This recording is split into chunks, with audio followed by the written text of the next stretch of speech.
Subhanallah walhamdulillah la ilaha illallah Allahu Akbar. Subhanallah walhamdulillah la ilaha illallah Allahu Akbar. السلام علیکم ورحمۃ اللہ وبرکاتہ. الحمدللہ رب العالمین والصلاة والسلام علی سید الانبیاء والمرسلین وعلی آلہ وصحبہ اجمعین ومن تبعہم بإحسان الی یوم الدین. اما بعد. معزز ناظرین، سوشل میڈیا پر کئی بھائیوں کے سوالات آتے ہیں کہ غسل کا صحیح طریقہ کیا ہے. غسل کے تعلق سے بہت سارے لوگ بڑی کنفیوژن کے شکار ہیں. تو آج کے اس گفتگو میں ہم چاہتے ہیں کہ غسل کے طریقہ کے تعلق سے جو صحیح بات ہے، جو قرآن و سنت سے ثابت ہے، وہ باتیں آپ کے سامنے رکھی جائیں. سب سے پہلی بات تو یہ آپ یاد رکھیں کہ ایک ہوتا ہے غسل کا مکمل طریقہ، جو نبی صلی اللہ علیہ وسلم کا جو طریقہ تھا، جو آپ کی سنت تھی، وہ طریقہ پرفیکٹ ہے، وہ اس کو کہتے ہیں الغسل الکامل، مکمل غسل ہے. اور ایک ہوتا ہے الغسل المجزی، کہ ہو جائے گا، یعنی آپ کا غسل ہو جائے گا لیکن وہ اللہ کے نبی کے طریقے پر نہیں ہوگا. اگر کوئی آدمی مکمل اپنے بدن کو پاک ہونے کی نیت سے، ناپاکی سے پاک ہونے کی نیت سے، طہارت کی نیت سے پانی کے اندر بھگو دے اور ساتھ میں کلی کر لے اور ناک میں پانی جو ہے اندر کھینچ لے، یہ تین کام کر لے نیت کے ساتھ، تو اس کا غسل ہو جائے گا. لیکن مکمل اور بہتر اور افضل یہ ہے کہ اللہ کے نبی صلی اللہ علیہ وسلم نے جو طریقہ بتایا ہے اس طریقے کے مطابق غسل کیا جائے. اب آپ کا طریقہ کیا تھا غسل کرنے کا؟ جو اماں عائشہ رضی اللہ تعالیٰ عنہا نے متفق علیہ حدیث، صحیح بخاری حدیث نمبر 248 اور صحیح مسلم حدیث نمبر 316 کے اندر جو طریقہ بیان کیا ہے وہ یہ ہے کہ آدمی طہارت کی نیت سے، پاک ہونے کی نیت سے غسل کرے اور سب سے پہلے اپنی دونوں ہاتھوں کی ہتھیلیوں کو دھلے. اس کے بعد اپنی شرمگاہ کو صاف کرے. اگر بدن میں کہیں گندگی وغیرہ لگی ہے، مزی یا منی وغیرہ لگی ہے، اس کو صاف کرے. اور اس کے بعد آدمی مکمل جو وضو نماز کے لیے کرتا ہے وہ وضو کرے. پھر اپنے سر پر پانی ڈالے 3 مرتبہ اور اس کے بعد اپنے باقی بدن کو دھو لے. باقی بدن کو دھونے میں پہلے داہنی طرف کے اعضاء کو دھوئے، پھر بائیں طرف کے اعضاء کو دھوئے، باقی پورے بدن کو دھو لے. تو اس طریقے سے انسان کا مکمل غسل ہو جائے گا. یہاں ایک بات یاد رکھیں کہ ایک ہوتا ہے غسل جنابت، جو آدمی ناپاک ہو گیا، اس کو نائٹ فال ہو گیا یا بیوی سے آدمی نے ملاقات کیا ہے، اب اس کے اوپر غسل واجب ہے، اس غسل کو کہا جاتا ہے غسل جنابت. اور ایک ہوتا ہے نارمل آدمی کو گرمی لگ رہی ہے، ٹھنڈک حاصل کرنے کے لیے آدمی نے غسل کیا، وہ بھی غسل ہے. یا اسی طریقے سے جمعہ کے دن آدمی، جو اللہ کے رسول صلی اللہ علیہ وسلم کا حکم ہے کہ جمعہ کے دن غسل کیا جائے، اس حکم کی تعمیل میں آدمی جمعہ کے دن غسل کرتا ہے، وہ بھی غسل ہے. ان سارے غسل کا طریقہ سیم ہے، الگ الگ نہیں ہے، سب سارے غسل کا طریقہ ایک ہے. مگر ایک بات آپ یاد رکھیں کہ اگر آدمی نے ناپاکی کی نیت سے، ناپاکی دور کرنے کی نیت سے، جنابت جنوبی ہے، آدمی ناپاک ہے، اس حالت کو دور کرنے کے لیے اگر آدمی نے غسل کیا ہے تو اس غسل میں اگر اس نے وضو نہیں بھی کیا تو اس کا غسل ہو جائے گا. اس کے دوران جو غسل کیا جاتا ہے وہ غسل مستحب ہے، سنت افضل ہے. لیکن اگر آدمی نے وہ غسل نہیں کیا اور پورے بدن کو بھگو لیا، پورے بدن کو پانی کے اندر ڈبکی لگا لی یا شاور کے نیچے اس نے اپنے پورے بدن پہ پانی بہا لیا اور کلی کر لی اور ناک میں پانی کھینچ لیا، تو اس کا غسل ہو گیا. اب اس کو الگ سے وضو کرنا ضروری نہیں ہے، وہ اسی غسل سے نماز بھی پڑھ سکتا ہے. اگر اس نے غسل کے دوران وضو کیا جیسا کہ اللہ کے نبی کا طریقہ تھا تو بہت اچھی بات ہے، بہتر ہے. لیکن اگر اس نے کسی وجہ سے وضو نہیں کیا تو بھی اس کا غسل ہو گیا اور اس غسل سے وہ نماز پڑھ سکتا ہے. اس لیے کہ اللہ تعالیٰ نے سورہ مائدہ کی آیت نمبر 6 میں فرمایا وَإِن كُنتُمْ جُنُبًا فَطَّهَّرُوا، جب تم حالت جنابت میں ہو تو مکمل طریقے سے طہارت حاصل کر لو، اپنے پورے بدن کو پانی میں بھگو لو. تو یہاں علماء کا اس بات پر اتفاق ہے کہ یہاں پورے بدن کو اگر آدمی اپنا پانی سے بھگو لے تو اس کا غسل ہو جائے گا. اس دوران اگر اس نے وضو نہیں کیا تو بھی اس کے غسل میں کوئی کمی نہیں آئی ہے.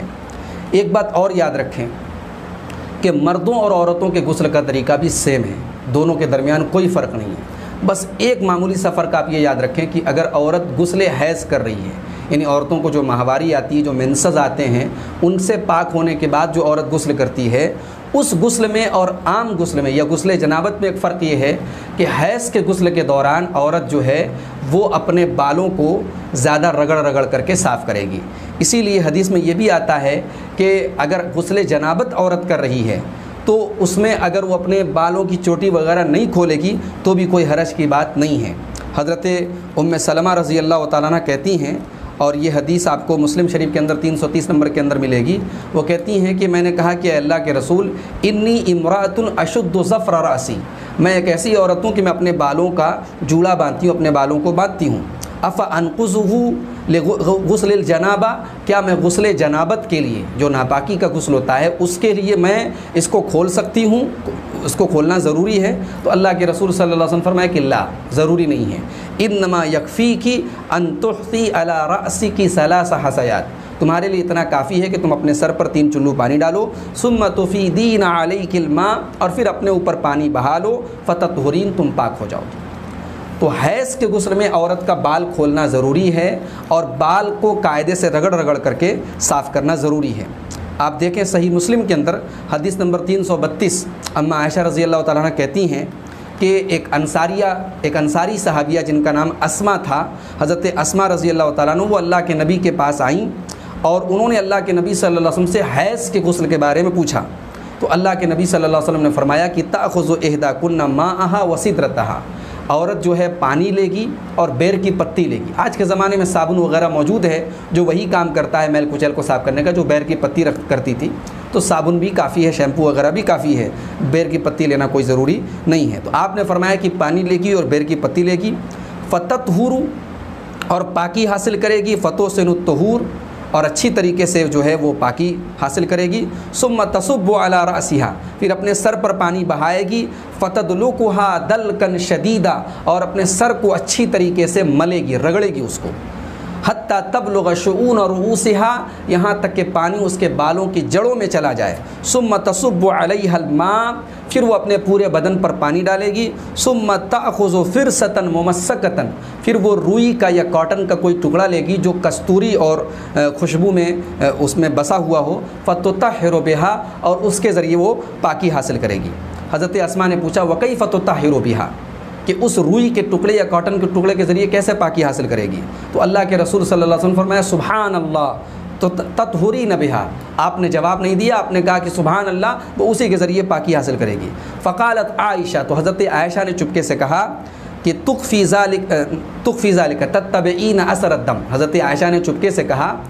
آہستہ سے کہا کہ اس کے ذریعے وہ حیض کے خون کے اثر کو صاف کرے گی، یعنی اگر کہیں گندگی وغیرہ خون کا اثر ہوگا اس کو وہ صاف کرے گی۔ اس کے بعد حضرت اسماء رضی اللہ تعالیٰ عنہ نے غسل جنابت کے بارے میں آپ صلی اللہ علیہ وسلم سے پوچھا، تو اللہ کے رسول نے فرمایا تأخذ ماء، پانی لے گی، فتطہر، اور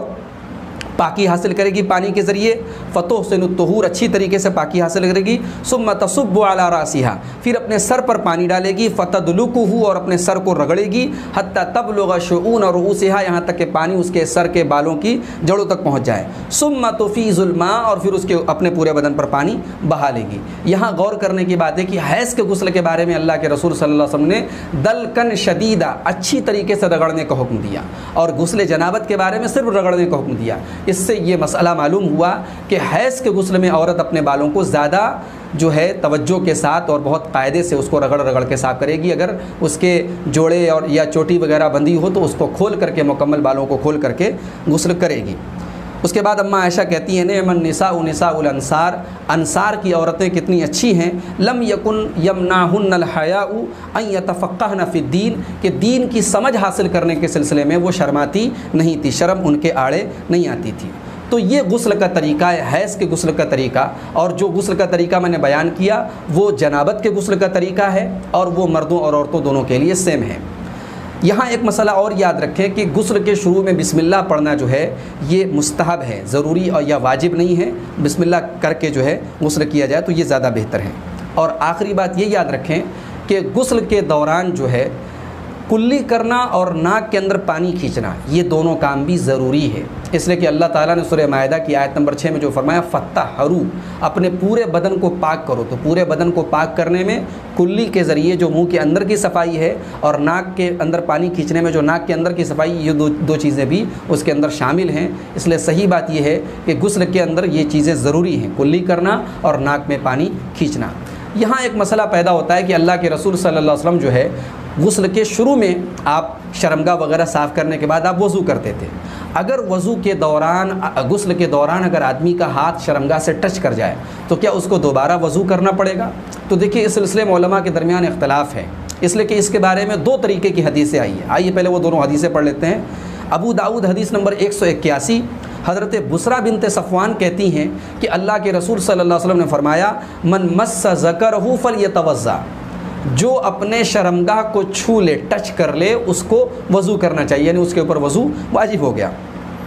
دوسری طرف یہ بھی حدیث صحیح ہے، دوسری طرف حضرت طلق بن علی کی ایک روایت ہے جسے امام نسائی اپنی سنن کے اندر لائیں، حدیث نمبر 165، اور اسی طریقے سے ابو داؤد کے اندر بھی 182 نمبر کے اندر وہ موجود ہے، مسند احمد کے اندر بھی وہ حدیث ہے کہ اللہ کے رسول صلی اللہ علیہ وسلم سے پوچھا گیا کہ اگر کوئی آدمی اپنی شرمگاہ کو چھو لے تو کیا اسے وضو کرنا پڑے گا؟ آپ نے فرمایا کہ انما ہوا بضعۃ منک، وہ تو تمہارے بدن کا ایک ٹکڑا ہے، یعنی اس کو چھونے سے تمہیں وضو کرنے کی ضرورت نہیں ہے۔ تو یہ دونوں حدیثیں جو ہیں بظاہر کنٹراڈکٹری لگ رہی ہیں، ایک دوسرے سے متعارض لگ رہی ہیں، ٹکرا رہی ہیں۔ تو ان دونوں حدیثوں کے درمیان تطبیق دیتے ہوئے علماء نے یہ لکھا ہے کہ اگر آدمی اپنی شرمگاہ کو نارمل جیسے پورے باڈی کو کہیں بھی ہاتھ لگاتا ہے، اگر اس طریقے سے ٹچ کرتا ہے تو وضو نہیں ٹوٹے گا، لیکن اگر آدمی شہوت کے ساتھ، یعنی شہوت کے ساتھ، خواہش کے ساتھ اگر آدمی اپنی شرمگاہ کو ٹچ کرتا ہے تو اس موقع پر وضو ٹوٹ جائے گا۔ تو یہاں غسل کے دوران اگر آدمی صابن وغیرہ لگا اگر اس کا ہاتھ ٹچ کر گیا شرمگاہ سے، تو ظاہر سی بات ہے یہاں شہوت کا تو کوئی سوال ہی نہیں پیدا ہوتا، تو اس سے وضو نہیں ٹوٹتا ہے، اس میں کوئی حرج کی بات نہیں۔ جو آدمی نے شروع میں وضو کیا تھا اسی وضو کے ساتھ وہ برقرار رہے گا۔ لیکن چونکہ اس مسئلے میں اختلاف ہے، اس لیے بہتر یہ ہے اور احتیاط کا تقاضا یہ ہے کہ آدمی جب شروع میں شرمگاہ کو صاف کر لے اور پھر وضو کر لے تو باقی غسل کے دوران اپنے ہاتھ کو وہ شرمگاہ کے سے ٹچ کرنے سے بچے۔ اور یہاں یہ بات بھی یاد رکھیں کہ جب ہم شرمگاہ کہتے ہیں تو بہت سارے لوگ سمجھتے ہیں کہ ناف سے لے کر کے گھٹنے تک کا جو پورا حصہ یہ شرمگاہ ہے۔ جی نہیں، یہ سطر ہے، اس کو ڈھانکنا ضروری ہے، لیکن شرمگاہ سے مراد انسان کے پیشاب اور پاخانے کا راستہ ہے۔ تو اس کو جو ہے پیشاب کا جو راستہ ہے انسان کا، جس کو عربی میں ذکر بولا جاتا ہے، اس کو ٹچ کرنے سے وضو ٹوٹنے نہ ٹوٹنے کا مسئلہ ہے۔ اگر ناف کے نیچے کا حصہ یا گھٹنے کے اوپر کا حصہ اگر آدمی وہاں ٹچ کر گیا تو کوئی حرج کی بات نہیں ہے۔ تو آدمی اپنی شرمگاہ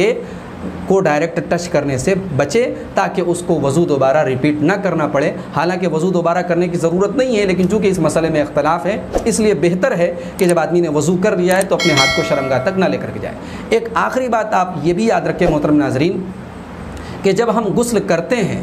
تو غسل کے دوران ہمارے بدن کے اندر ایک بال کے برابر بھی جگہ جو ہے وہ سوکھی نہیں رہنی چاہیے۔ اسی لیے خاص طور سے ہم شاور وغیرہ کے نیچے جب ہم جو ہے غسل کر رہے ہوں، نل کے نیچے غسل کر رہے ہوں، تو ہم اپنے پیٹھ کو اور اسی طریقے سے پیچھے جو پخانے کا راستہ ہے اور جہاں جہاں بھی ہمیں یہ اندیشہ ہے کہ وہاں تک پانی نہیں پہنچتا ہے، ان تمام جگہوں پر ہمیں بہت جو ہے اس بارے میں محتاط رہنا چاہیے، اس لیے کہ اگر ایک بال کے برابر بھی جو ہے اگر جگہ باقی رہے گی تو آپ کا غسل مکمل نہیں ہوگا۔ اس لیے کہ اللہ کے نبی صلی اللہ علیہ وسلم نے مکمل بدن کو پانی میں بھگونے کا اور مکمل بدن پہ پانی ڈالنے کا حکم دیا ہے، اور قرآن کی جو آیت فَاتَّهَرُوا اس کا بھی تقاضا یہی ہے۔ تو یہ غسل کے تعلق سے چند اہم باتیں تھیں۔ اگر اس تعلق سے کچھ آپ کے اور سوالات ہوں گے تو آپ یوٹیوب پر کمنٹ میں آپ پوچھ سکتے ہیں، یا مجھ سے ڈائریکٹ جو ہے واٹس ایپ وغیرہ پر رابطہ کر سکتے ہیں۔ انشاءاللہ ہم کسی اور ویڈیو میں ان سوالوں کا جواب بھی آپ کے سامنے رکھیں گے۔ اللہ تعالی ہم سب کو صحیح طریقے سے سارے احکام اور سارے کام کرنے کی توفیق عطا فرمائے، سنت پر عمل کی توفیق عطا فرمائے۔ اللہ تعالی ہماری عبادات کو قبول فرمائے، آمین۔